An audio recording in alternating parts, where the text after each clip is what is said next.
இன்னைக்கு வாயில் வச்சா பிரியாணி வதக்கிட்டு போகுதுங்க அப்படின்னு சொல்கிற மாதிரி சூப்பரான ஒரு சீக்ரெட் இன்க்ரீடியண்ட்டோட நம்ம வீடியோவை வாங்க பார்க்கலாம். அது என்ன இன்க்ரீடியன்ட் சொல்லி வீடியோவை ஸ்கிப் பண்ணாமல் பார்த்து தெரிஞ்சுக்கோங்க.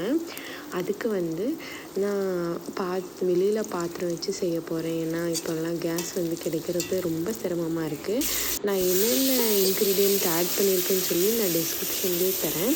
இங்கே பிரியாணி இலை, பட்டை, கிராம்பு, லவங்கம், ஏலக்காய் ஆட் பண்ணிக்கிறேன். மறுபடியும் ஒரு 4 மீடியம் சைஸ் ஆனியன் கட் பண்ணி அதை அந்த வீடியோவில் காமிச்ச மாதிரி கோல்டன் ப்ரௌன் ஆகிற அளவுக்கு வதக்கிக்கோங்க. அடுத்து இஞ்சி பூண்டு சேர்க்காதீங்க, தக்காளி சேர்த்து நல்லா வதக்கிட்டு அதுக்கப்புறம் இஞ்சி பூண்டு சேருங்க. இஞ்சி பூண்டு சேர்த்த உடனே நான் க்ரீன் கலரில் ஒரு பேஸ்ட் போட்டேன். அது என்ன பேஸ்ட்டுன்னு பார்த்தீங்கன்னா கொத்தமல்லி, புதினா, பச்சை மிளகாயை கீறி விட்டும் நம்ம ஃபஸ்ட்டே சேர்த்துருக்குறோங்க. அரைச்சிக்கிறதுலேயும் ஒரு 2 சேர்த்துருக்கோம். அதுக்கப்புறம் பார்த்திங்கன்னா தயிர் ஆட் பண்ணிக்கோங்க. புதினா மல்லி தனியாகவும் ஆட் பண்ணிக்கோங்க.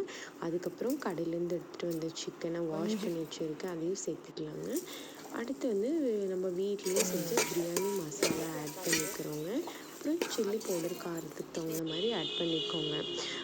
அப்புறம் உப்பு போட்டு நல்லா கொஞ்சம் அந்த சிக்கன் நல்லா ஒரு முக்கால்வாசி வெந்ததுக்கப்புறம் நம்ம தண்ணி ஊற்றிக்கலாங்க. தண்ணி ஊற்றுனதுக்கப்புறம் தண்ணி நீங்கள் அரிசிக்கேற்ப ஊற்றிக்கோங்க. நான் வீட்டில் செய்கிற நார்மலான பொன்னி அரிசி வச்சு தான் செஞ்சுருக்கேங்க. ஆனால் டேஸ்ட் உண்மையிலேயே வேறு லெவலுங்க. அந்த சீக்ரெட்டான இன்க்ரீடியண்ட் இந்த கொழுப்பு தாங்க. கொழுப்பு நீங்கள் பிரியாணியில் ஸ்டார்டிங்லேயே சேர்த்துறாதீங்க. இந்த மாதிரி அரிசி போட்டதுக்கப்புறம் தண்ணி கொதிக்குது இல்லைங்களா, அப்போ ஆட் பண்ணுங்கள் கொழுப்பை. கொழுப்பு சேர்க்காததுக்கு முன்னாடியே பார்த்திங்கன்னா லைட்டாக எண்ணெய் விட்டுருக்கோம். இப்போ பாருங்கள் எவ்வளோ எண்ணெய் சுற்றிலும் மிதங்குதுன்னு, செம்ம டேஸ்ட்டாக இருக்குங்க கொழுப்பு சேர்த்து செய்கிறப்ப. அப்புறம் ஒரு 1/2 மூடி லெமன் சேர்த்திக்கோங்க. பார்த்திங்களா அரிசி கெட்டியாகிட்டே இருக்குது.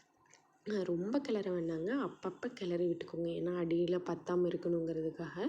லாஸ்ட்டில் கொஞ்சம் கொத்தமல்லி தழை ஆட் பண்ணிட்டு மிக்ஸ் பண்ணி விட்டு கொஞ்சம் நேரம் கொதிக்க விடலாங்க. கொஞ்சம் இந்த தண்ணியெல்லாம் சுண்டதுக்கப்புறம் நம்ம தம் போட்டு செய்ய போகிறோங்க. அதுக்கு தணல் போட்டு க்ளோஸ் பண்ணி வச்சு ஒரு 1/2 அன் ஹவர் to 1 hour நல்லா தம்மில் வேகிறதுக்கு விட்டு மறுபடியும் எடுத்து ஓப்பன் பண்ணிங்கன்னா நம்ம வாயில் வச்சா வதக்கிட்டு போகிற பிரியாணி ரெடிங்க. கண்டிப்பாக ட்ரை பண்ணி பார்த்துட்டு எப்படி இருக்குன்னு சொல்லுங்கள். மோர் குக்கிங் வீடியோஸ் வேணுனாலும் கமெண்ட் பண்ணிடுங்க. மறக்காமல் நம்ம வீடியோவை லைக் பண்ணிட்டு ஷேர் பண்ணிவிட்டு அப்புறம் நம்ம சேனலையும் சப்ஸ்கிரைப் பண்ணிடுங்க.